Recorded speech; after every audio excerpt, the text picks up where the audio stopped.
Olá, seja muito bem-vindo. Nós estamos estudando a primeira carta aos Coríntios. Bora lá?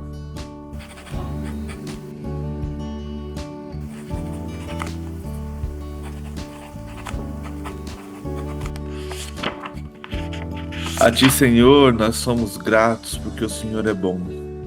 Obrigado, Pai, por mais uma manhã.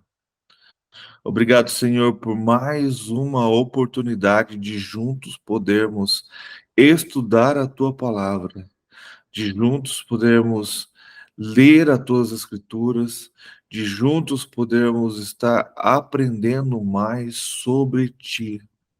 Louvado, exaltado, engrandecido seja Teu nome, Pai, por tudo que o Senhor fez e por tudo que está fazendo por nós. Nós somos gratos, Pai, pelo fôlego de vida, pela saúde, pela casa que temos, trabalho, pelo alimento sobre a mesa, Senhor. Louvado, exaltado e engrandecido seja o Teu nome, porque o Senhor é maravilhoso, Pai. O Senhor é bom. Deus grande, Deus todo-poderoso, Criador dos céus e da terra.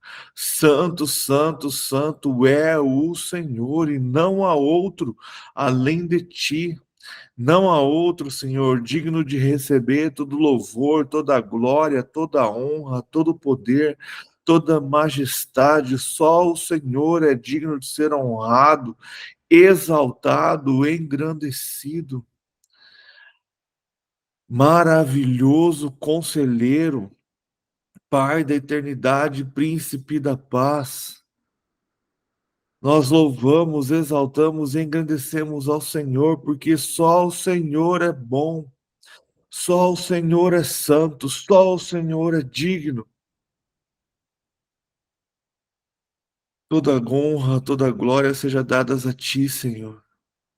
Isso tudo é para Ti, Senhor. Tudo para que o Seu nome seja glorificado, tudo para que o Senhor seja exaltado e engrandecido hoje e sempre.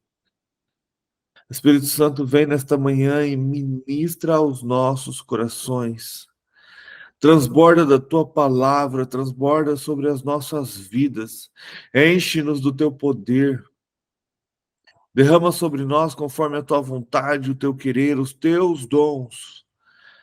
Dons de sabedoria, conhecimento, fé, amor, milagres, profecia, discernimento de espíritos, língua, interpretação, pastoreio, evangelismo, mestre, apóstolo, profeta, ensino, dom de serviço, conforme a tua vontade e o teu querer, conforme o que o Senhor tem para nós, conforme o Senhor deseja nos usar. Ministra aos nossos corações e nos enche de poder, nos enche de autoridade, nos enche de coragem para levar e proclamar o evangelho do reino aonde estivermos. Que possamos enfrentar todas as coisas conforme a tua vontade e conforme o teu querer, para a honra e para a glória do teu santo nome. Senhor, perdoa os nossos pecados, perdoa os nossos olhos, a nossa língua, que muitas vezes não conseguimos controlar, mantê-la dentro da nossa boca. Os nossos olhos que buscam, cobiçam coisas que não pertencem a nós. A nossa mente que muitas vezes nos engana, as vozes que ouvimos. Deus, nos ensina, Pai, a ter uma vida de santidade buscando ao Senhor. E enquanto estamos nessa luta em busca de santidade, perdoa os nossos pecados. Perdoa as nossas escolhas que muitas vezes não te agrada, nossas palavras que muitas vezes também não te agrada, Senhor. Que a sua misericórdia seja sobre as nossas vidas. Que o seu amor e a sua graça seja sobre nós. Para que possamos ter uma vida cada vez mais na tua presença, cada vez mais cheios do teu Espírito, cada vez mais justificados, santos em busca de santidade. para a honra e glória do teu santo nome, Senhor. Nos ensina também, Senhor, a perdoar aquelas pessoas que nos ofendem, que nos perseguem, que de alguma maneira nos causou algum mal, para que possamos ter uma vida de paz com as pessoas e com o Senhor. Pois a tua palavra diz que se não perdoarmos, como o Senhor também não nos perdoará. Tem misericórdia de nós, Pai. Que tenhamos um coração como o teu. Que tenhamos a compreensão de quando as pessoas nos machucam ou magoam as nossas vidas. Que a gente possa compreender que é o máximo que aquela pessoa tinha para dar. E que é melhor obedecer ao Senhor do que ficar remoendo coisas que está só nos prejudicando, só nos afastando da tua presença. Tem misericórdia de nós, Pai. Nos ensina a ter um coração como o do Senhor. Nos ensina a perdoar como o Senhor perdoa. Nos ensina a caminhar junto a Ti, Senhor. Nos ensina a ter uma vida na certeza de todas as coisas. Vem do Senhor e é para o Senhor. Abençoa, Pai, a vida de cada um aqui. Derrama, Pai, das suas bênçãos, da sua graça, do seu amor. Consola o coração daqueles que precisam ser consolados. Cura aqueles que estão enfermos. Transforma, Senhor, a vida daqueles que necessitam. Enfermos, quantas pessoas nesses últimos dias estão enfermas? Nós sabemos, eu sei, Senhor, que muita coisa é da tua vontade, do teu querer. Eu sei que o Senhor já está levando algum dos seus. Eu sei que temos visto pessoas doentes, pessoas enfermas, pessoas necessitando e buscando cura. Espírito Santo, derrama da sua cura em quem o Senhor deseja curar. E ao levar quem o Senhor também deseja levar, console o coração daqueles que ficam. Transborda ao coração daqueles que ficam a certeza de que foi da sua vontade e do teu querer, para a honra e glória do teu santo nome, Senhor. Traga paz, Senhor, para Jerusalém. Traga paz, Senhor, para o povo de Israel. Traga paz, Senhor, para o Oriente Médio. Nós sabemos que são povos, são lideranças que muitas vezes estão ali em grande conflito, mas sabemos também que no meio de toda essa confusão, no meio de toda esta guerra, há pessoas inocentes, há pessoas que querem apenas viver a sua vida, não estão preocupadas se aquela terra é de A ou de B. Crianças, mulheres, idosos, Pai, que sofrem no meio de toda esta guerra. Uma criança de ontem, Senhor, que foi no meio dessa confusão, desta guerra, estilhaços a acertou e ela está hospitalizada. Que a sua misericórdia seja sobre aquele lugar, Pai. Que o seu amor seja sobre aquele lugar, que eles possam de maneira sobrenatural reconhecer a Yeshua como Messias. Mas nós também sabemos que tudo é da tua vontade, tudo é do seu querer, tudo é um plano feito pelo Senhor, para reconhecimento do Senhor, para a transformação de povos. Então, Pai, que a sua vontade seja soberana sobre aquele lugar, mas que o seu sobrenatural haja, para que não só o povo de Israel, mas para que o mundo inteiro veja que não há outro Deus além de ti. Levanta, Senhor, a tua igreja. Levanta, Senhor, a tua igreja para clamar por esta guerra, para clamar por paz, mesmo que seja uma paz por pouco tempo, uma falsa paz, mas busque, Senhor, que a tua igreja busque, Senhor, essa paz para que possamos compreender os sinais dos seus dias, para que possamos começar a viver e entender as coisas que o Senhor tem para este tempo. Não nos deixe de fora, Pai. Enche os nossos corações da tua presença, da tua palavra. Enche os nossos corações da certeza das coisas que estão por vir, das coisas que estão acontecendo, das coisas que ainda vão acontecer. Que tudo seja para a glória do teu nome, Pai. Proteja, Senhor, as nossas crianças. Proteja, Senhor, os idosos, as mulheres. Proteja os teus filhos. E dá aos teus filhos maduros autoridade, coragem, poder e responsabilidade de pregar e levar o evangelho do reino até as últimas consequências. Para a honra e para a glória do teu santo nome, para que o Senhor seja glorificado e exaltado hoje e sempre. Nós te louvamos, Pai. Nós te glorificamos, porque o Senhor é bom. Guarda, Pai, as nossas casas. Guarda as nossas vidas e os nossos familiares. Para a honra e para a glória do teu santo nome. Capacita-nos, Senhor, para a honra e glória do teu santo nome. Dai-nos coragem, porque teu é o reino, o poder e a glória para todos sempre. Te agradecemos, Pai, por tudo. Em nome de Jesus. Amém. Amém. Amém. Vamos lá, então.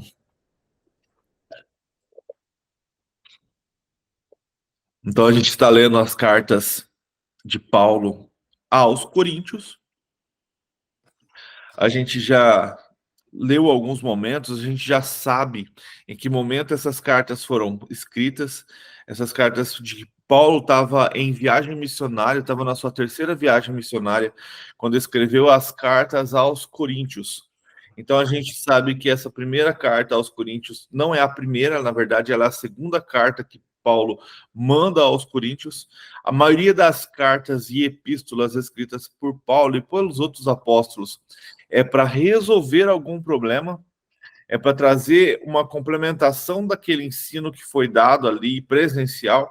Então, quando a gente lê as cartas, a gente fica faltando isso, né? Faltando este ensino, faltando, afinal de contas, o que Paulo ensinava para a igreja, o que Pedro ensinava para a igreja. Então, a gente não tem muito isso.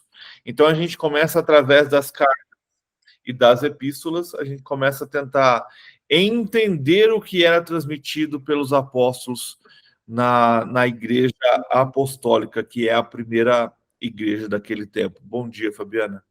Bom dia para todo mundo. Bom dia, bom dia. Então a gente já vê que um dos grandes problemas que Paulo está encontrando na igreja de Coríntio, quando a gente começa a ler, a gente percebe que é um problema com a liderança da igreja, as atitudes e o posicionamento da liderança da igreja. E ali está havendo, dentro da igreja de Corinto, uma divisão, então. Uma divisão ali entre aquelas pessoas. E Paulo está falando, está tentando argumentar, trazendo ali, às vezes, palavras duras e pesadas, para que não haja essa divisão. Afinal de contas, Cristo é um só, e ele é o Senhor da igreja. E aí Paulo traz humildemente, deixando bem claro que ele, Apolo, Pedro, são apenas servos do Deus Altíssimo. E é isso que temos que trazer para nós hoje. Mesmo que Deus nos coloque em cargos altos, em cargos extraordinários, continuaremos sendo apenas servos do Senhor Altíssimo. Temos que agir e ministrar com toda a humildade. Mesmo que no futuro Deus nos coloque em posicionamentos de liderança de pessoas, na frente de pessoas, a nossa humildade, o nosso coração tem que estar voltado para o Senhor. Afinal de contas, toda autoridade, todo poder é dele. Como Paulo disse, ele planta, mas quem dá o crescimento é o Senhor. Então, e ele fala muito também sobre um alicerce, né? Você colocar o alicerce sobre as coisas reais, um alicerce sobre Jesus e construir o alicerce da sua casa, do seu templo, da sua estrutura, com coisas que duram para sempre. Então, lembrando que eu penso que o alicerce da estrutura da nossa fé são os princípios, são no que vivemos, são no que acreditamos. Então, se a base da nossa fé for de madeira, de feno, de palha, a hora que o fogo vir, a casa cai. Então, Paulo está deixando muito claro, cara, a estrutura de vocês precisa ser. Vocês já viram que a estrutura que ele está trazendo é a mesma da cidade celestial? É ouro e joias. São coisas que, mesmo que venha ao fogo, não destrói. São coisas que aos nossos olhos são preciosas, mas que no reino celeste será para que nós possa pisar em cima. E a estrutura, a base de uma casa é algo que a gente não vê. É a parte, se você, para quem já construiu uma casa do zero, é uma parte que você investe muito dinheiro. Se você tem um bom pedreiro, ele vai fazer uma boa estrutura. Então, é uma parte que você investe muito dinheiro, muito tempo também. Mas a hora que a casa está pronta, você não vê o que tem embaixo. Mas é esta estrutura que mantém a sua casa em pé. Então, se a sua casa for bem alicerçada, for bem estruturada, mesmo que venha um vento, ela não cai. Mas se ela for mal estruturada, mal alicerçada, com os ventos de doutrina, com essas coisas, ela vai cair. Então, que a nossa fé, a nossa base, que é a palavra, os nossos atos, sejam realmente de pedras preciosas, de ouro e de prata, coisa que, mesmo que o fogo venha, não destrói. Que a gente não possa estar alicerçado em achismo, em doutrinas que a gente não tem certeza, em palavras de pessoas que a gente não tem confiança, que a gente possa construir o nosso alicerce baseado nas Escrituras, baseado na palavra do Senhor, baseado no que o Espírito Santo nos traz e nos revela. Lógico, ele também vai usar pessoas para nos ensinar, para nos dar a estrutura, mas que a gente esteja primeiramente firmado no Senhor. Porque se não estivermos firmados no Senhor, qualquer vento de doutrina, qualquer falso profeta, vai nos trazer engano, confusão e vai fazer com que o nosso alicerce não seja um alicerce verdadeiro no Senhor. Então é isso. Vamos continuar. A gente vai ler o capítulo 6 de Coríntios, 1 Coríntios. Ele é praticamente uma continuação do 5. Ele está continuando ali falando sobre a imoralidade da igreja. A gente está vendo ali um caso, uma situação de um filho que está tendo relações com a mulher do pai. A gente não sabe a situação do pai, mas provavelmente este pai não está sadio e disposto, né? Porque é uma relação que, se a igreja sabe, então todo mundo ali sabe que aquilo está acontecendo. Então, este pai, ou ele já morreu, ou ele está encamado, porque o pai não consegue, o próprio pai não consegue tomar uma atitude, né? E a gente está vendo que a igreja, vários momentos, já provavelmente já exortou essas pessoas, e eles continuam na imoralidade como se aquilo fosse normal, como se aquilo não fosse errado. E aí Paulo entra e fala: olha, cabe à igreja julgar os da igreja. E se vocês já tentaram tratar e não deu certo, expulsem esse perverso do meio de vocês. Expulsem essa pessoa do meio de vocês. Afinal de contas, uma fruta podre no meio de um saco cheio de frutas vai apodrecer todas as outras. Então, se vocês for conivente com uma pessoa que está com um pecado tão explícito e não quer ser corrigida, o que vai impedir de outras pessoas cometerem o mesmo pecado e permanecerem dentro da igreja? Afinal de contas, vocês não corrigiram ele, então eu também posso fazer a mesma coisa. Então, o que é ali a lei, o que é a lei moral, o que é a doutrina, começa a ser jogada no chão, começa a ser perdida. E ali, então, Paulo está falando, olha, não deixe isso acontecer. E ele vai continuar no capítulo 6 falando sobre isso, vai continuar falando sobre julgamento, que é dever da igreja de Cristo julgar os seus. E ele vai falar, então, no capítulo 6, que precisamos, então, aprender a resolver os nossos problemas dentro da igreja, sem precisar levar para um tribunal de júri lá fora. Então, capítulo 6 de 1 Coríntios, ele está continuando a história.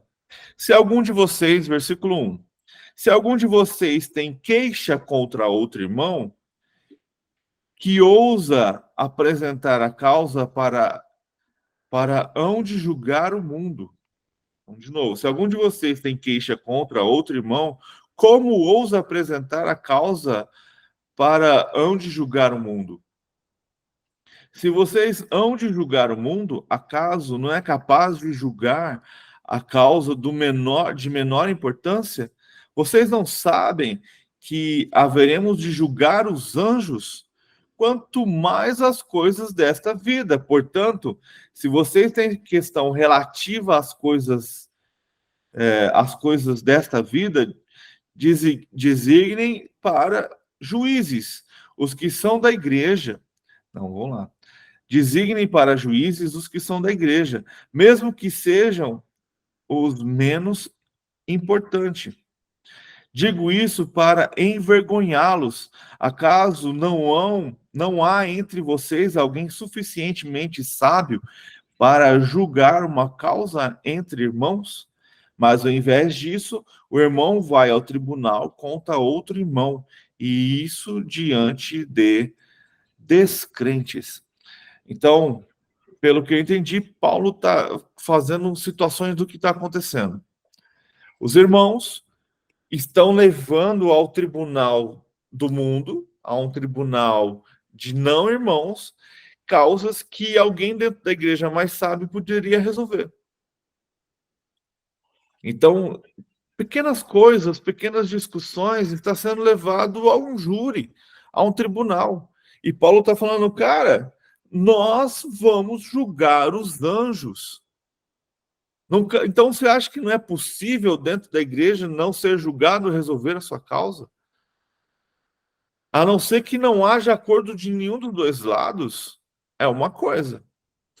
Agora, pequenas causas, pequenas discussões, pequenos problemas, a igreja pode resolver. Se resolvam entre vocês. Vocês são irmãos, vocês são um corpo de Cristo, vocês são um só. É isso que Paulo está falando. E aí, aqui a gente está batendo de cara ali com a passagem de não julgueis para que não sejais julgados. E aí Paulo está falando, cara, você tem que julgar. Afinal de contas, nós vamos julgar o irmão. Porque às vezes a gente tem um problema de julgar achando que é apontar o dedo. Não, aqui é o julgamento aqui não é para apontar o dedo, e sim para corrigir rota. Para trazer a pessoa de volta ao caminho correto. Para fazer com que a pessoa entenda qual caminho deve seguir. Para a pessoa parar de ficar achando que ela está correta na sua imoralidade, na sua mentira e na sua divisão. Paulo deixa bem claro, a função da igreja é resolver isso internamente. Parem de ficar buscando lá no mundo resolver coisas que vocês podem resolver aqui mesmo. Faz um conselho aí de anciãos, faz um conselho de pessoas mais sábias, de presbíteros, de bispos, de líderes aí, e resolva o problema de vocês. Vocês vão levar isso a um tribunal, a um júri, desnecessariamente. E aí ele está falando, e vocês vão ser julgados por descrentes. E muitas vezes são situações dentro da igreja, situações de igreja, situações que a igreja precisa resolver e não o mundo. Versículo 7. O fato de haver litígios entre vocês já significa uma completa derrota. Olha isso, cara. O fato de haver litígio entre vocês, então o fato de haver briga, discussão, de haver essa desavença entre vocês, já é uma completa derrota. Como assim? Vocês são filhos de Deus, vocês fazem parte agora do corpo de Cristo e vocês estão discutindo, brigando entre vocês. Isso já é uma completa derrota. Isso mostra falta de amor, de compaixão, de entendimento, de chegar e conversar e resolver, falta de perdão. Então ele está deixando bem claro o fato de haver litígio, ou falta de haver desavença entre vocês já significa uma completa derrota, porque não preferem sofrer a justiça, porque não preferem sofrer o prejuízo. Em vez disso, mesmo mesmos causam injustiça e prejuízos. Isso contra irmãos. Então, você prefere fazer justiça em vez de sofrer a injustiça. Em vez de sofrer o prejuízo, você prefere causar o prejuízo na vida do cara. O evangelho, cara, tem a ver com perdão, tem a ver com renúncia. E isso é difícil. Lembra que Jesus fez quando ele estava na cruz? Qual foi as palavras dele na cruz? Senhor, os perdoe porque eles não sabem o que estão fazendo. Ele estava sendo morto, crucificado por aquelas pessoas. E aí a gente quer fazer justiça. Não, ele roubou minha caneta, ele tem que devolver 10 vezes mais. Paulo está deixando bem claro aqui, velho. Aprenda a perder às vezes, para que lá na frente você recupere. Uma vez eu ouvi do Pablo uma história bem interessante de uma mulher que ela era casada e ela construiu uma grande riqueza. Ela construiu uma grande riqueza. E no meio dessa história houve um divórcio. E eles já estavam há muito tempo, cara, brigando para saber com quem ia ficar as empresas, essa riqueza toda que ela construiu. E ela estava, então, defendendo o seu patrimônio. Porque ela construiu, ele não fez nada, e no divórcio ele estava levando metade do que ela fez sem ele fazer nada. Só que isso já estava se arrastando por quase 10 anos. E aquela riqueza estava morrendo. Por isso. E aí o Pablo falou para ela assim: quem construiu? Ela: fui eu. Então dá para ele que ele vai destruir tudo e você constrói algo novo. Quem já construiu alguma coisa, cara, ele não vai parar. Por isso que fala assim, a maioria dos bilionários, cara, se você tomar toda a grana deles, daqui 2 anos eles são bilionários de novo. Porque o poder desses caras que construíram, os que construíram, não os que herdaram. O poder de quem constrói essas coisas está na sua mente. Então, algo que ele levou a vida para construir, se ele perder tudo, rapidamente ele constrói de novo, porque ele já sabe o caminho, ele já conhece as pessoas. E aí a gente fica com essa, não querendo ter prejuízo. É o que Paulo está falando aqui. Vocês preferem injustiça, vocês preferem sofrer o prejuízo. Quer dizer, vocês preferem não sofrer o prejuízo. Vocês preferem não ser injustiçados. Não, não pode. Cara, dane-se. Preciso viver com os meus olhos no Senhor. Isso aconteceu? Beleza. Põe um ponto final naquilo ali, toma uma outra rota e bora para frente. E que o Senhor seja conosco e que Deus faça com aquela pessoa, com aquela situação, o que ele achar melhor. Se um dia isso vier à justiça, se um dia isso vier e for resolvido, amém. Se não, glória a Deus, bora continuar vivendo. O problema aqui que Paulo está enfrentando é que os irmãos dentro da própria igreja estavam julgando e colocando na cadeia os irmãos da própria igreja. Por coisas minúsculas. Muitas vezes por próprio ego. Então Paulo está deixando bem claro, velho, pare de fazer isso contra os irmãos, contra o seu irmão. Aprenda a resolver. Aprenda a conversar com as pessoas. Aprenda a levar isso para juízo dentro da própria igreja ali, que você resolva. Ah, mas um lado não quer resolver. Beleza, você fez a sua parte. A gente quer resolver com a nossa própria justiça e esquece da justiça do reino.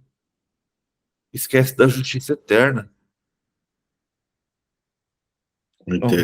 O interessante é que, como ele colocou, né, que o fato de haver litígio entre vocês já significa uma completa derrota, né? Porque os descrentes, fala lá, ó, eles não sabem o que, eles não se acertam entre eles,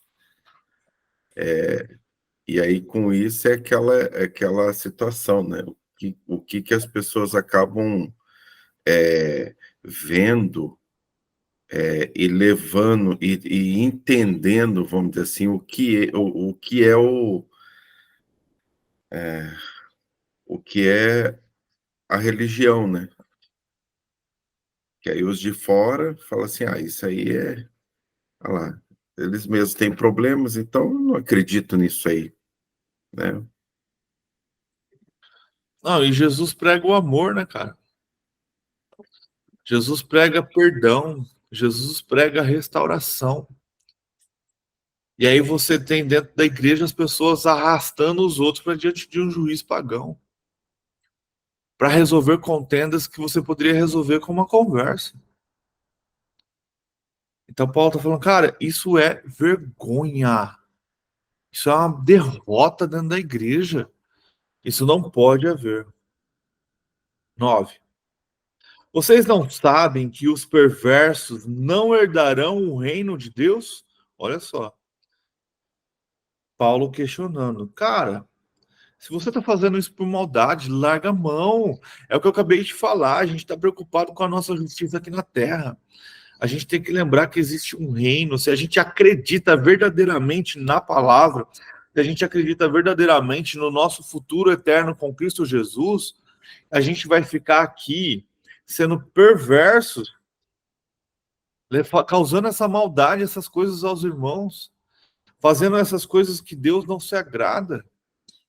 E ele fala, olha, vocês não sabem que que os perversos não herdarão o reino de Deus? Olha que massa. Tá escrito o reino de Deus no de vocês, não tá? Em alguma Bíblia aí está escrito céu? Precisamos compreender algumas coisas que está escrito na palavra e não aquilo que reino de Deus. vi. Tá reino de Deus também.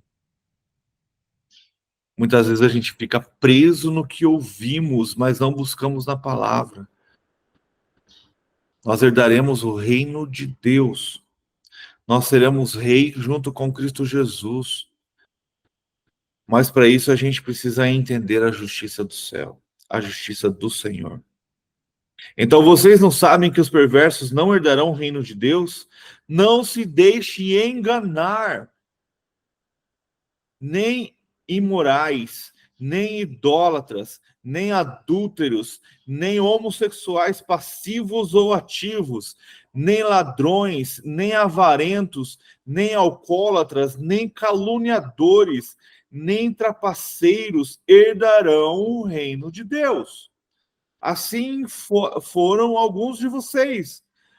Olha só, assim foram alguns de vocês, mas vocês foram lavados, foram santificados, foram justificados em nome do Senhor Jesus Cristo e no Espírito Santo de Deus. Então, mesmo que você já tenha feito todas essas coisas, o sangue de Cristo te purifica, mas você precisa sair disto. A transformação do Senhor é esta. É você largar todas estas coisas. E olha que interessante, tem coisas aqui que são pessoais e tem coisas que você faz com os outros e pelos outros. Então, tipo assim, é aprender não só contigo, mas viver em sociedade, viver em comunidade. Então, esses pecados que Paulo está trazendo aqui, que causa a sua colocação para fora do reino, se você pegar e olhar tudo isso aqui e começar a pensar, tudo tem a ver com a lei moral dada por Deus no Antigo Testamento. Cara, os apóstolos nunca fogem do que já está pronto, do que já foi ensinado, do que já foi escrito. A lei moral nunca foi abandonada.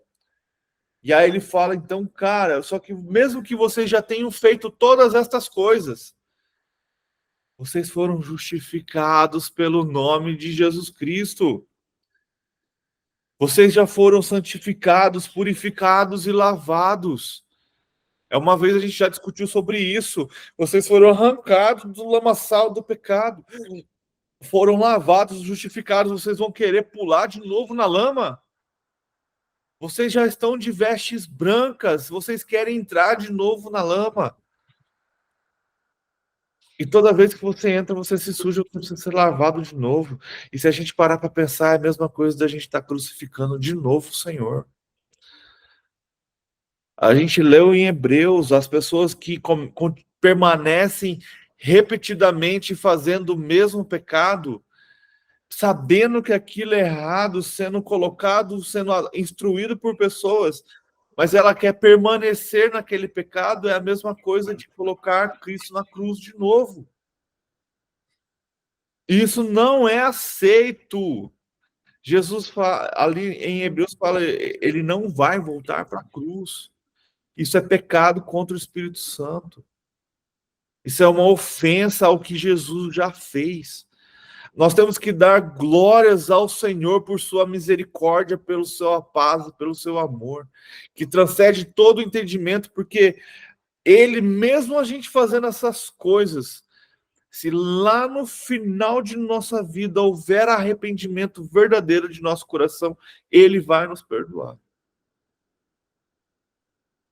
Só que uma coisa que as pessoas não entendem, que herdar o reino de Deus, cara, tem muito mais do que apenas ser salvo, do que apenas ser lavado e justificado. Tem a ver com fazer a obra do Senhor. O reino, cara, o reino é muito mais do que a gente ouve. O reino está muito além do que a gente ouve. E aí, muitas vezes a gente ouve humildemente de pessoas dizendo: não, se eu estiver lá, para mim está ótimo. Sim, eu também. Mas aí isso é uma desculpa para não fazer nada. Já parou para pensar nisso? Se eu desejo um galardão, eu estou sendo avarento, porque eu quero ser maior que os outros. Mas se eu não desejo nada, significa então que eu também não preciso fazer nada. Só ser salvo já está ótimo. Mesmo que eu tenha só uma pequena casinha bem longe lá do reino, mas eu não vou queimar no fogo do inferno, ótimo. Não é isso que o evangelho está falando, cara. O evangelho, sim, fala sobre obediência, sobre salvação, mas isso é apenas o início de uma jornada. Quando começamos a estudar a palavra e amadurecer, entendemos que a obra é necessária e é muito importante. Paulo disse aqui, nós receberemos a recompensa pelo que plantamos. Se você não plantou nada, você vai querer recompensa do quê? Como você quer comer um fruto que você não gerou? Que tipo de árvore é você? O próprio Jesus, cara, falou lá em João 15, a árvore que não dá fruto, ela será arrancada. No caso, seria o galho, né? Nós somos galhos enxertados na videira. Então, o galho que não dá fruto, ele será arrancado. E quando o galho ele é arrancado, ele é jogado para fora. O que acontece com esse galho? Ele seca. E galho seco, quando taca fogo, o que acontece? Queima. E é destruído. Mas aquele galho que está dando fruto, o que ele fala? O Senhor é o agricultor, ele vem e poda. O que é a poda? A poda é ensino. A poda é transformação. A poda dói. Você acha que é você cortar para ficar mais limpo, para você ter mais fruto? Quando você é podado, você vai começar a ter mais entendimento. Olha só que loucura. Você cresceu e deu frutos. Você virou vamos colocar essa uma árvore, né? Você virou aquela árvore cheia de galhos, assim, que não entra mais luz e sol em você. Aí vem o agricultor e começa a podar, limpar você. Isso vai doer, isso vai machucar, isso vai ferir. Mas a hora que ele termina, o que acontece? A luz do sol volta a entrar em você e você tem um novo entendimento e você vai começar a dar mais frutos. Você vai ter um maior crescimento. Cara, olha essa analogia que Jesus colocou, que a gente precisa entender. Se você coloca uma árvore e coloca ela, afasta, cobre ela, faz uma cobertura. Não deixa ela tomar sol. Ela vai morrer. E muitas vezes nós somos assim, nós somos uma pequena árvore que estamos satisfeitos dentro da igreja, dentro da instituição, sentado ali. A gente não quer sol, a gente está de boa com a sombra. E esse tipo de árvore que acontece com ela, ela não cresce. E muitas vezes ela pode até morrer. Então precisamos compreender que quem dá o crescimento é o Senhor. E para uma planta, o que dá crescimento para ela, o sol faz parte disso. Vamos continuar. O perigo da imoralidade. Então, Paulo vai continuar explicando por que essas coisas não podem, né? Versículo 12. Tudo me é permitido. Olha o versículo, a passagem que vai dar dor de cabeça para tudo. Tudo me é permitido, mas nem tudo me convém. Mas nem tudo convém. Tudo me é permitido, mas eu não deixarei que nada me domine. Então, olha só o que Paulo está falando. Eu posso todas as coisas. Tudo me é permitido. Mas me convém fazer? Agrada ao Senhor? Realmente isso vai me colocar no eixo, vai me colocar no caminho diante do Senhor ou vai me tirar? Essas coisas, se eu começar a fazer, eu vou ter domínio sobre elas? É igual o viciado em qualquer tipo de droga. Não, a hora que eu quiser parar, eu paro. Ele não para, porque aquilo já o dominou. E o pecado, cara, ele é igual. Ah, não, é só uma mentirinha. É só uma mentirinha. É só uma mentirinha. A hora que você vai ver, já virou uma bola de neve. E você não tem mais coragem e capacidade de dizer a verdade, e você vai passar a vida inteira mantendo aquela mentirinha. Lembra que a gente leu em Gênesis a história de José e seus irmãos? Eu terminei de ler ontem Gênesis com a minha filha, e eu estava falando uma coisa para ela, eu não lembro se eu falei para vocês, mas perceberam que os irmãos de José nunca contaram a Jacó o que eles fizeram com o próprio irmão? Nunca contou. Eles inventaram outra história, eles manteram a mentira, e aí quando Jacó morre, por eles não ter resolvido esse problema, eles tentam, com outra mentira, comprar José. De novo. Tentam enganar José de novo. Eles vão lá, mandam uma carta, lembra que o nosso pai Jacó falou para você perdoar? Cara, se eles não contaram para Jacó aquilo, como que Jacó ia falar isso? E aí o que José faz? José chora, porque passaram-se tantos anos e eles não amadureceram. Eles não compreenderam o perdão e a misericórdia. Então, cara, tudo me é permitido. Mas será que isso me convém? Será que isso vai me levar para um bom lugar? Igual, vamos trazer algo bem simples. A bebida alcoólica. A Bíblia não proíbe, cara. A Bíblia fala para você não se embebedar, correto? Ela fala para você não ficar bêbado, mas ela não fala que você não pode. Mas aí você tem controle sobre o que você está fazendo? Você consegue tomar apenas uma taça de vinho ou você vai tomar 3 garrafas? Cerveja, a mesma coisa. Qualquer tipo de bebida que entorpece os pensamentos, né? E aí? Você consegue ficar num só? Por exemplo, eu nunca tive problema com bebida. Raramente na minha vida, até na minha vida, vamos dizer, fora do evangelho verdadeiro, raramente eu ficava bêbado porque eu não era a pessoa de ficar bebendo demais. Mas aí me converti e isso também nunca me foi problema. Nunca tive problema em tomar uma garrafinha, uma latinha de cerveja.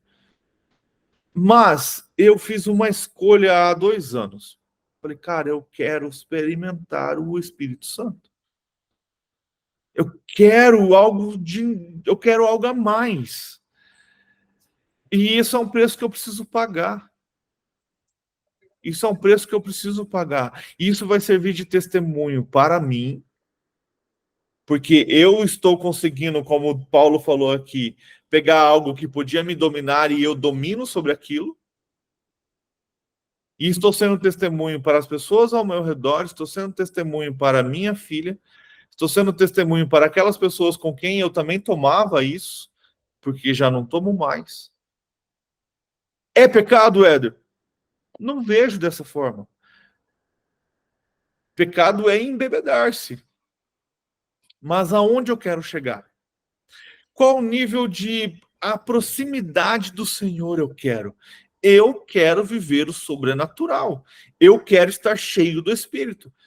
E ninguém me falou, Éder, então para você agora ser sobrenatural, para você estar cheio do Espírito, você precisa parar com essas coisas. Para de tomar cerveja, para de tomar vinho, para de tomar refrigerante, para de comer A, B, C, para de tais coisas. Cara, ninguém me falou isso. Eu senti. Então é pessoal. Eu senti que eu precisava não fazer. E Deus é maravilhoso, porque Éder, então você não sente mais vontade? Cara, eu olho, dá aquela pequena vontade, mas falo, cara, isso não me domina, não preciso. Não preciso. Por exemplo, a gente foi num 15 anos, estava lá, à vontade. Eu brinco, né? Porque no outro dia eu acordei com uma dor de cabeça, cara. Aí eu falei com a minha filha assim, filha, acordei de ressaca. Ela falou do quê? De água com gás? Eu falei, foi. Então, olha, fui testemunho para minha filha. Enquanto todos os outros estavam ali bebendo, enchendo a cara. Entendeu? Então, isso parece pequeno, mas para ela já faz diferença. Mas pensa só, não fiz por ela, fiz por mim. Eu fiz porque ela já tem 9 anos, eu parei há pouco. E a gente já tinha conversado com ela sobre o que é ficar bêbado, o que é tomar um pouco e o que não é. Para saber. É uma questão de saúde, né, Éder? É até uma Sim, questão de saúde, né? sim. Faz tanto mal pra gente e a gente, quando vê que tá prejudicando, e não é nem porque você tá falando aí de embebedar, é qualquer quantia, quando você fica um tempo sem fazer, qualquer quantia você já sente parece que você trabalhou demais, sei lá, parece que você fez um exercício grotesco, assim, fez muita força. E uma taça de vinho, uma cervejinha, 2, no máximo você já fica tudo moído, é um troço estranho demais. Prejudica mesmo o corpo da gente, de uma Isso sabe maneira que é interessante. bem violenta. Que é interessante, Vanderlei, uma coisa que a gente, uma vez eu falei isso, cara, quase apanhei dentro de um pequeno grupo. Mas qual que é a diferença de um copo de Coca-Cola com um copo de cerveja? A cerveja tem o álcool que vai te fazer mal. A Coca-Cola também tem açúcar que vai te fazer mal. Mas é que o álcool muda os seus pensamentos. O açúcar também. Eu também. Na verdade, É tudo referente a esse versículo 12 aqui, né? Mas não deixarei que nada me domine. E o refrigerante, ele é uma coisa assim, maluca. Assim como a cerveja, assim como outros vícios. Sim, Tem gente, por exemplo, é jogo. Tem gente que é jogo. doce. Faz aí doce, né? Então, qualquer vício que dominou a pessoa, acabou. Ela não... Isso não é saudável, né? Então, não é só a bebida, é que a bebida cria uma situação que, por exemplo, você comer doces, você vai fazer mal para você mesmo, para o seu corpo. Quando a pessoa toma bebida, ela faz mal para ela, só que aí ela também já provoca outros, aí já viram, né? Mas aí, Diego, a gente entra naquela situação assim, por exemplo, e o cara que não faz isso? O cara que só toma uma cerveja por semana ou por mês, ou aquilo não muda não muda ele, porque ele só toma uma só pelo gosto. É vício do mesmo jeito. Então, esse tipo de vício não muda do refrigerante, porque no final de tudo vai fazer mal para o seu corpo da mesma maneira. E o nosso corpo, ele é o quê? Templo do Espírito Santo. O nosso corpo, ele é usado para que a gente leve e proclame a mensagem. E aí, quando a gente começa a encher o nosso corpo de açúcar, de coisas que não fazem bem, nós estamos sendo suicidas. Já parou para pensar nisso? Tá matando o cavalo. Compreendeu? E tá vendo quanto isso é sério? Eu vi o testemunho de um pastor, no caso dele era totalmente ao contrário, né? Ele fazia jejum demais e não dormia, não tinha o tempo para restaurar o corpo. E ele morre e ele tem uma experiência com Jesus ali, de ver o seu próprio corpo e ele ouve, né? Ele não tem a coragem de olhar para Jesus, mas ele ouve. Ele fala assim: você é suicida. Ninguém te levou, você foi fora do tempo porque você não cuidou de você mesmo. Então, o cuidar do corpo tem a ver com todas as coisas, não só com o que você come, com o que você deixa de comer. E ali ele contando para o Subirá estava enorme, assim, né? Estava bem gordo na época. E ele achou que ele ia tomar um ralo porque come demais. Não, ele foi repreendido por Deus, por Jesus ali, porque ele não comia. Então, muitas vezes a gente está naquela assim, não, mas é só um docinho. Cara, você consegue ver um chocolate e não comê-lo? Isso é domínio. Você consegue ver um refrigerante de 2 litros na mesa e não tomá-lo? Isso é domínio. Ou uma bebida alcoólica? Isso é domínio. Ah, Éder, sou proibido. Não. A Bíblia não proíbe, cara. Mas e aí? Você tem domínio? Ah, Éder, só de vez em quando. Beleza. Mas você quer mudar algumas coisas? Você quer mostrar controle sobre você mesmo? Tipo assim, cara, cortar o açúcar é saúde. Simples assim. Se vocês estudarem sobre o açúcar, você vai perceber que o açúcar ele tem o mesmo efeito do crack. Ele é viciante. E quando você corta ele, ele não faz. Cara, no começo não é fácil, mas depois não faz mais falta. Ó, faz 3 meses que a gente não compra açúcar. Não tenho açúcar em casa. E aí você vai aprendendo a lidar com aquilo. Você quer ver. Isso é meu, tá? Você quer ver o Éder ficar horrorizado e você servir leite e enfiar açúcar. O leite já é doce, por natureza. Aí o cara põe 4 colheres de açúcar, mais 4 colheres de achocolatado. Cara, isso é uma bomba dentro do seu corpo. Então precisamos, gente, é domínio, dominar aquilo que a gente não tem controle. Se você não tem controle, isso não está te fazendo bem. Paulo não está falando pare com isso, pare com aquilo. Cara, tudo é permitido, mas você tem que ter domínio, e ele vai falar sobre isso. Nesse versículo tem 2 situações, né, Éder? Tudo me é permitido, mas nem tudo convém. Essa é uma situação.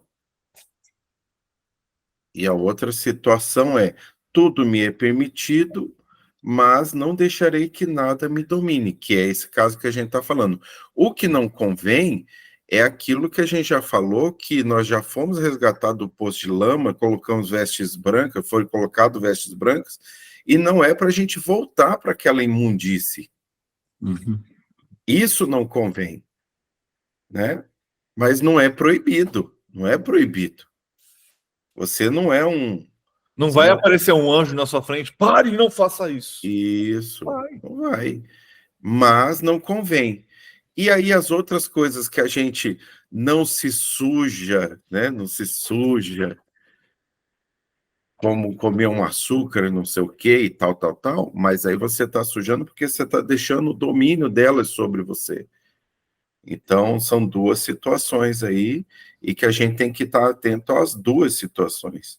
Não é que uma é mais importante que a outra. Ele está falando, olha, leve uma vida assim, né? Não convém algumas coisas. Que coisas? Aquilo que você sentir no coração que realmente não convém. Olha as escrituras, vê o que ela está falando lá no Antigo Testamento. Quais são os valores morais? Fugiu dos valores morais? Não convém. E as pequenas coisas ou coisas que te deixam dominado também não convém, também não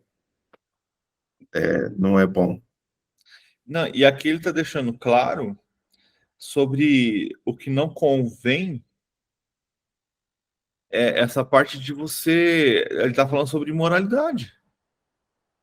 Então, ali os Sim. coríntios estavam achando que o que eles estavam fazendo, a imoralidade sexual, era o que tem? Eu posso todas as coisas. Afinal de contas, somos salvos pela graça. Se eu sou salvo pela graça, não é pelas obras, não é pelas coisas que eu faço. Olha o engano chegando. Então, eu posso fazer qualquer coisa. Ele acabou de falar ali, não falou? Ó, não se deixe enganar. Qual que é o engano aqui? Ah, eu fui salvo pela graça, não pelas obras. Então, independente do que eu faça, eu sou salvo pela graça. Então, eu posso cometer imoralidade, eu posso cometer todas essas coisas, porque afinal de contas é a graça que me salva. Não tem nada a ver com as atitudes que eu tomo. E aí é onde a gente entra daquelas pessoas que pegam a lei e jogam ela de lado. A lei moral nunca foi apagada. E as pessoas não compreendem isso. E elas vivem, então, é o que Paulo fala aqui, né? Ele fala da situação desse caso de imoralidade desse cara, que ele fala que ele abandonou a lei. Vamos continuar. 13. Então ele está falando que nada o domine. Os alimentos foram feitos para o estômago e o estômago para os alimentos. Mas Deus destruirá ambos. O corpo, porém, não é para a imoralidade, mas para o Senhor. O Senhor para o corpo e o Senhor para o corpo. Então, Paulo, nessa situação, lembra que a gente está falando de coisas de vício. Mas Paulo, quando fala de alimento, ele não está falando de vício. Se eu não me engano, deixa eu até ver se tem algum comentário sobre isso, mas Paulo está falando... o argumento que Coríntios usava para justificar seu estilo de vida hedonista, eis o porquê das aspas, relações sexuais com prostitutas é tão natural como comer e beber. Não é para a imoralidade, mas para o Senhor. Alimento e estômago cumprem seu papel por Deus apenas quando interagem um com o outro em harmonia, como o que lhe foi predeterminado. Da mesma forma, o corpo humano, que está vivo por causa dos alimentos e do estômago, cumpre sua função determinada apenas quando opera de acordo com o relacionamento com o Senhor. Jesus é o Senhor do cristão e ele pertence a Cristo e faz com que lhe é ordenado. Portanto, a imoralidade sexual é inaceitável. Então, Paulo está deixando bem claro, cara, o seu corpo é para o Senhor. Então, o que você está fazendo, você está se afastando do Senhor.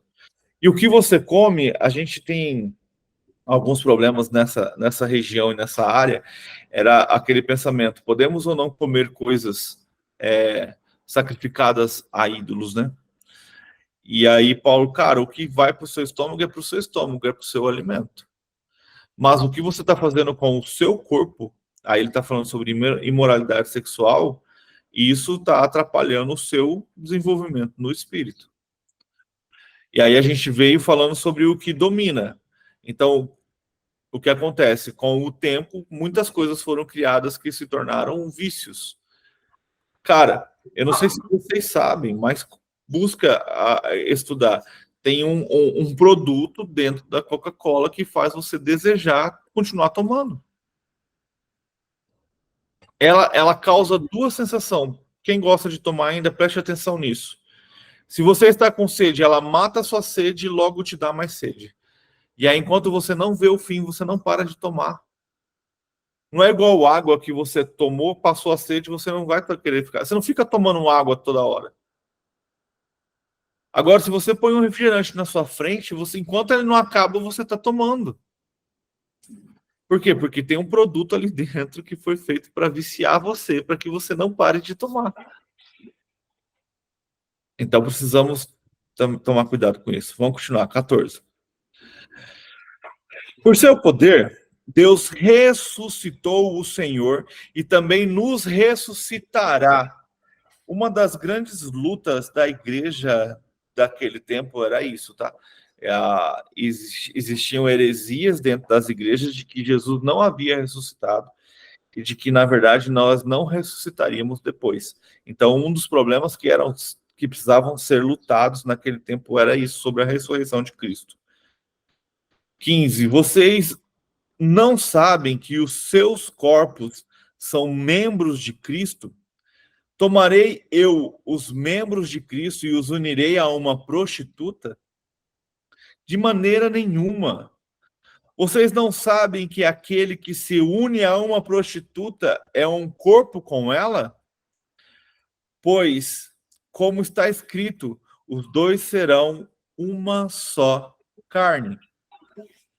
Mas aquele que se une ao Senhor é um espírito com ele. Gente, não sei se vocês já estudaram, mas a relação sexual é muito sério. Por isso que Paulo está deixando muito claro aqui, e o Senhor disse, vocês serão uma só carne. Quando há relação sexual, existe transmissão de DNA, de genética para o homem e para a mulher. E isso fica na mulher por muito tempo. Então, cara, Paulo está deixando muito claro, entenda, não faça isso. Você está prostituindo um membro do Cristo, você está prostituindo aquilo que seria dele. E isso é imoral, isso não, está contra a lei moral. E é tão interessante que isso é tão contra a lei que é contra a lei social. Porque você fala assim, mas eu não acredito no Senhor, não acredito na Bíblia, sou ateu. Beleza, você gosta de ser traído? Não, é bíblico. Você gosta de ser roubado? Não, é bíblico. Você entendeu? Então, as leis da sociedade que a gente vive em harmonia estão baseadas nas leis morais da Bíblia. Por isso que a gente tem uma sociedade hoje que quer mudar isso, que quer transformar aquilo que é imoral em normal. Por isso que a gente tem essa sociedade hoje transformando a promiscuidade e a iniquidade em algo normal. Não, o que tem? Posso todas as coisas. Tudo é permitido. Né? Só que aí não lê o resto do versículo, né? E nem lê o que está acontecendo na carta. 18, para a gente finalizar. Fujam da imoralidade sexual, fujam. Ele não está falando enfrentem, ele está falando fuja, saia correndo como José fez.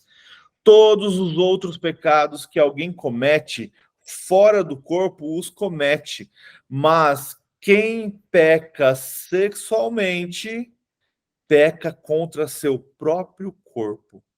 Acaso não sabem que o corpo de vocês é santuário do Espírito Santo, que habita em vocês, que lhes foi dado por Deus, e vocês não são de si mesmos? Vocês foram comprados, cara, isso que é lindo. Vocês foram comprados por um alto preço. Portanto, glorifiquem a Deus com o seu próprio corpo. Cara, o preço que foi pago por nós é impagável.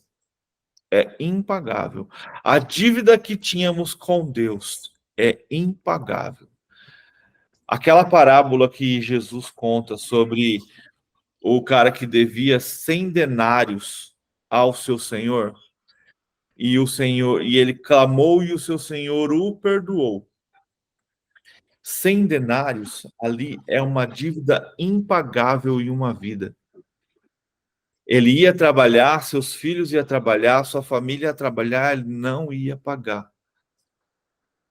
E aí, quando aquele cara sai, aí a gente está entendendo sobre ali a gente consegue ver algumas coisas. A gente entende então que a dívida que era nossa, que era impagável, foi perdoada através de Jesus. Então não tem o que a gente faça que faça a gente pagar essa dívida. Então por isso que o Senhor nos perdoou aquela dívida que é o pecado que a gente traz desde que a gente nasce, que foi a traição ao Senhor desde o Éden. Então, só que aí ele continua, né, nessa parábola, aí ele vai falar sobre perdão. Aí ele fala assim, então que esse cara que foi perdoado de 100 denários, ele encontra um cara que o devia 10. E aí ele julga esse cara, prende esse cara, fala que não ia libertá-lo enquanto ele não pagasse os 10 denários. Então, tipo assim, fomos perdoados de uma grande dívida, mas quando precisamos exercer o mesmo perdão por uma pequena dívida, não fazemos. E aí a gente vai lá para aquela parte, né? No final do Pai Nosso, que as pessoas não leem. Na verdade, não é o final do Pai Nosso, é a continuação do que Jesus está ensinando para os discípulos. Se vocês não perdoarem, o Pai do céu também não vos perdoará. Está lá. Então precisamos compreender isso.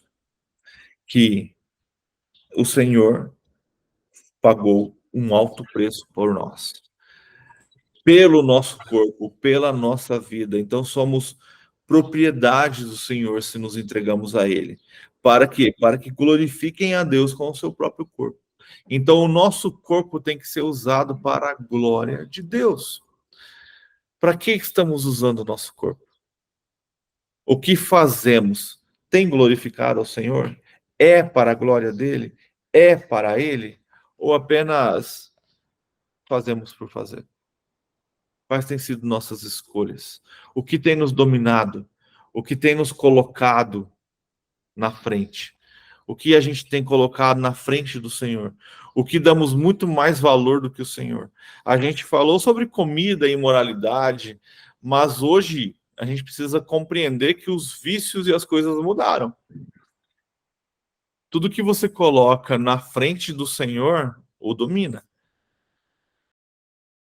A série é incrível.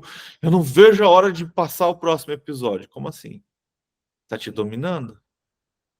Ah, mas é que eu quero ver o que vai acontecer.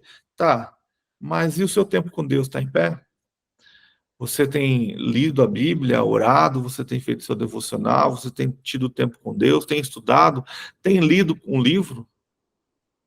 Ou a sua vida é de desculpas? Ah, Senhor, eu não tenho tempo. Mas na hora de assistir uma série, você tem.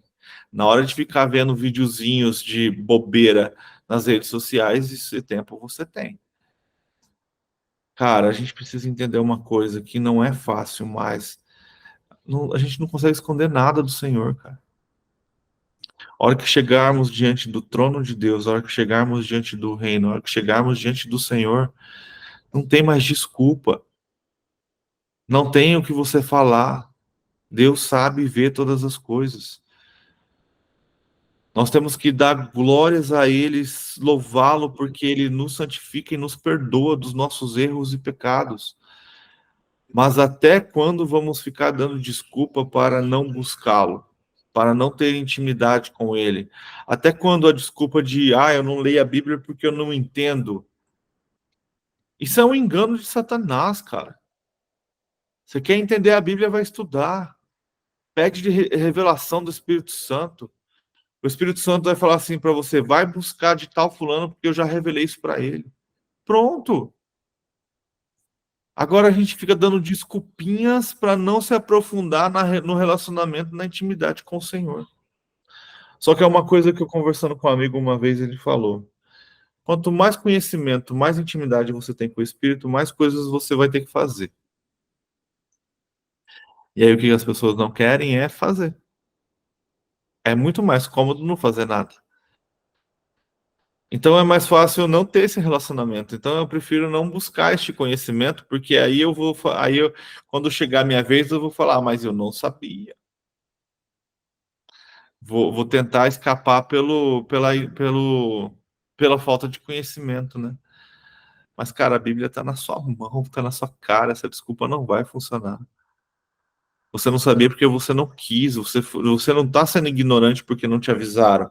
É diferente de quando você pecava na ignorância. Agora, meu querido, você aceitou, isso aqui foi entregue na sua mão, leia, estude, medite, busque o tempo todo. E aí, mas a minha igreja, não, senhor, toda igreja fala para você fazer isso. Só que aí, na hora que o líder fala isso, você devia estar indo beber água, ou então mexendo no seu celular, ou então você simplesmente escolheu esquecer. Não, não ouvir, não prestar atenção. Mas é muito difícil. Eu trabalho 12 horas por dia. 5 horas da manhã, ler a Bíblia 5 horas da manhã, 5 horas da manhã eu já estou indo trabalhar. Não, esse negócio de estudar a Bíblia, depois pegar o vídeo, cara, 1 hora desse doido desse Éder falando, não vou assistir isso, não. E assim a gente vai dando desculpas. Vai dando desculpas. No reino não vai ter desculpas. O Senhor conhece o seu coração, conhece as intenções do seu coração. E essas desculpas você não está dando para Deus, você está dando para você mesmo. Fechou, gente?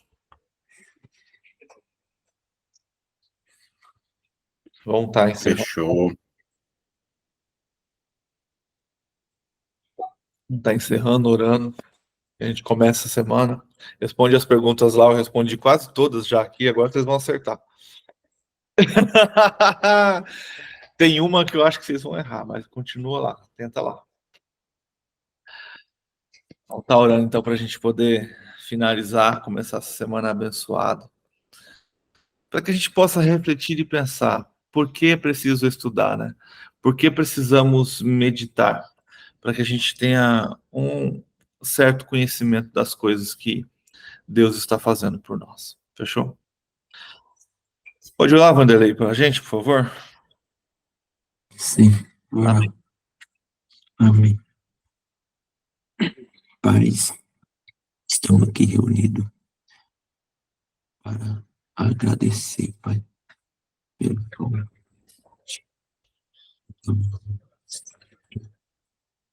poder acordar e levantar todas as manhãs e adorar, Pai. Então, temos toda a honra temos de Senhor e adoração. Obrigado, Pai, por mais um dia de vida. Obrigado, Davi. Obrigado por acordar, por levantar e a oportunidade de estar aqui aprendendo um pouco mais sobre tuas palavras, sobre o reino. Queremos agradecer, Pai, por tudo que o Senhor tem feito, por nunca nos abandonar, Pai. Obrigado por sangue derramado na cruz para nos salvar, para nos salvar, nos tirar deste lamaçal. Queremos estar sempre em tua presença, Pai, com intimidade com o Senhor. Obrigado pela vida, Obrigado pelo alimento que proporciona chegar em nossas mesas, em nossa casa. Obrigado pelas graças alcançadas. Obrigado por essas pessoas que o Senhor colocou em nossas vidas. Obrigado pelo grupo que levanta todos os dias e está aqui presente, louvando, te exaltando, te glorificando, Pai. É isso que queremos, porque o Senhor é maravilhoso. Santo, santo é o teu nome, Pai. Estamos aqui agradecido, orando e agradecendo, em nome de Jesus, que o Senhor nos retifica, nos resgata todas as manhãs, todos os dias, renova nossas energias. Como o Senhor é maravilhoso, Pai. Obrigado, porque o Senhor é dono de tudo e sabe de todas as coisas, Pai. Nos conduz, nos ensina a ter discernimento do teu reino, as palavras das suas leis. Queremos sempre estar em tua presença, Pai, porque não tem graça nenhuma sem a presença do Senhor. Conosco, Pai, nesse dia, nos abençoe, nos enche do teu Espírito, Pai. Vem com Espírito, Pai, enche nossos corações, nossas mentes, Pai, do seu Espírito. Nos fortaleça nossa fé, nossa crença, que o Senhor nos use como ferramenta, Pai, para fazer sempre o teu querer, a tua vontade, Pai. Nos prepara, nos mantém acordado, mantém obediente, Pai, para não sermos enganados. Quando o Senhor voltar, Pai, estaremos preparados, acordados e prontos, Pai. Obrigado mais uma vez, Pai, pela oportunidade de estar aprendendo, estudando, lendo a Bíblia todas as manhãs. Abençoe as pessoas que estão enfermas, Pai, que isso pode ser por algum propósito do Senhor. Que faça sempre a tua vontade, Pai. Que o Senhor resgate mais pessoas para estar aqui com a gente, aprendendo e lendo e estudando todas as manhãs. Porque o Senhor é digno de ser honrado, de ser glorificado. Toda honra e toda glória é para ti, Pai. Oramos e agradecemos em nome de Jesus. Amém. E assim a gente finaliza mais um estudo e a gente entende como é importante estudar e compreender a palavra de Deus. Lembrando, tudo é permitido, mas nem tudo me convém. E cuidado com as coisas que têm dominado você. Comece a dominar as coisas na sua vida, principalmente o seu tempo com Deus. Deus te abençoe, que você tenha uma vida excepcional e que Deus possa derramar na sua vida cada vez mais sede de conhecimento da palavra de Deus.